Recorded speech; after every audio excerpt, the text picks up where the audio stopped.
Hey everybody, welcome back to the channel. Today we are talking about Fable. Before we talk about the new Fable, we need to remember why this series matters in the first place, because Fable wasn't just an RPG. It was a personality test disguised as a fairy tale. Good, evil, somewhere in between. And Albion always remembered what kind of person you were. So let's rewind quickly through Fable 1, 2, and 3, and then let's break down everything we know about the rebooted Fable coming in 2026. In 2004, the original Fable dropped us into Albion as a child whose village is destroyed by bandits. You're taken to the Heroes Guild, trained and unleashed on a world that reacts basically to everything you do. And this title was super ambitious back on the original Xbox. You help villagers or exploit them. You grow horns or halos, depending on if you do good things or bad things. And people run in fear if you're growing with horns. And the ground cracks and fire shoots out. And if you have a halo, you glow and butterflies are attracted to you. And people flock to you. They cheer for you or they run screaming. It was a simple mechanic, but revolutionary for its time and emotionally. And it nailed that British fairy tale tone like nothing else at that time. Forward 4 years later, and Fable 2 jumped toward hundreds of years into the future and industrialization in Albion. Heroes were gone, the world was grittier, and the villain, Lucian, wasn't a cartoon monster. He was just human. You could buy property, raise rent, marry, have kids, and slowly turn into a landlord demon if you wanted. Combat was smoother, morality had consequences, and Bowerstone became iconic. For many fans, myself included, this was peak Fable. 2 years later, Fable 3. It puts you on the throne. You overthrow your brother, become king or queen, and discover ruling is harder than rebelling. Every promise you make has a cost, and the final act forces you to choose between saving Albion or betraying it financially. Ambitious, messy, divisive, but still unmistakably Fable. And then silence for over a decade. Officially, this game is titled Fable, not Fable 4. This is supposed to be a reboot, a fresh beginning, but Playground Games keeps insisting that it stays true to the soul of the original trilogy. And honestly, from what we've seen, that might actually be true. Fable is targeting fall of 2026, like August through October-ish, right? Maybe November. And yes, here comes the funniest part. It's launching on Xbox Series X and S and PC and PlayStation 5 day one.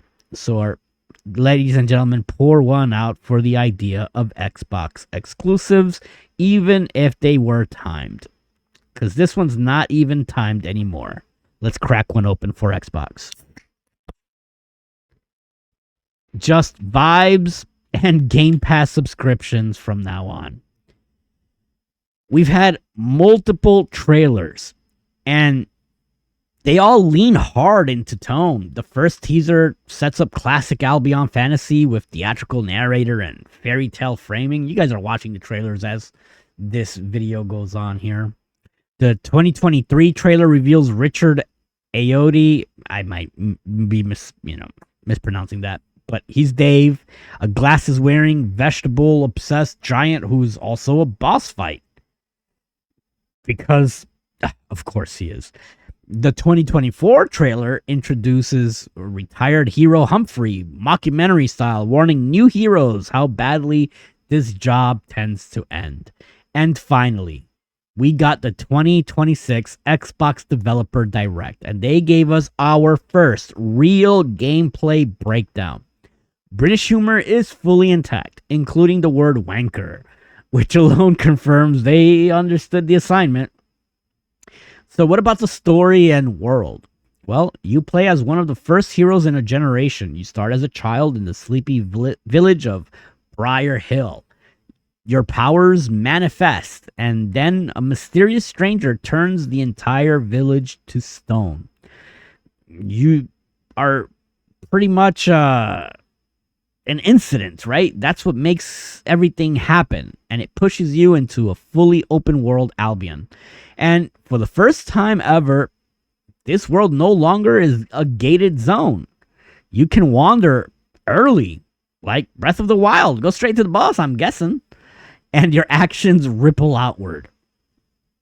What about the most important things from the previous, like morality and the non-playable character systems, right? Well, this one seems to have gotten probably the biggest upgrade. There are over 1,000 NPCs, and each of them have their unique personality, traits, and memories. This reminds me a lot of, even back on the Dreamcast, where you could talk to everybody on the street, even if it was just one or two lines. Your reputation isn't a magic meter anymore. NPCs react based on what they personally see and hear you do. So you kill someone in the woods, that town might never know about it. Do it in the street. Good luck renting a property in that place later. Yes, all the weird Fable stuff is back as well. So blacksmithing jobs, buying houses and businesses, running those businesses, hiring NPCs, dating, marriage, kids, divorce.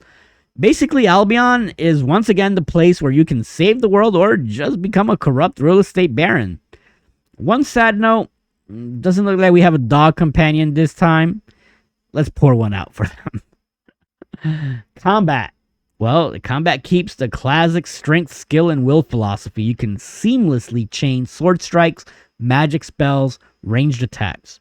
No hard mode switching. No clunky pauses. The Playground wants combat to feel fluid, expressive, and stylish, with combos and finishers that reward creativity. Old enemies are back too. Hobbs, Balverines, Hollowfolk, Trolls, plus new threats like fire-breathing cockatrices. Yeah, what can you say? Finally, real character customization. Multiple head models, skin tones, hairstyles, tattoos, scars, clothing. And thank God we are not forced to play as that pre-rendered Uncanny Valley disaster they showed early on. That thing looked like it escaped from a bad reboot timeline. Wokeness is done, guys. I mean, whether you like it or not, that ugly lady we saw is not our character. This is actual freedom. Long overdue.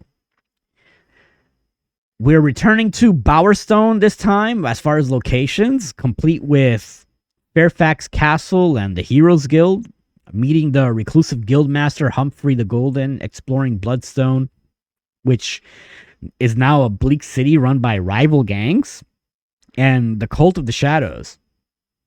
Classic locations, reimagined, but a much larger scale. This game has been in development for nearly a decade. Playground built new teams specifically for this project, and many joined because they were Fable fans first. And personally, I'm genuinely excited to step back into this world. I was a huge fan of the first Fable, and I really enjoyed the second one too. Albion has been missed and finally feels like it's coming back with purpose instead of nostalgia bait. That's everything we know about the new Fable so far. If you enjoyed this breakdown, like the video, drop a comment, subscribe for more. And thank you for joining me at Star Flag Media Gaming. I'll catch you in the next one.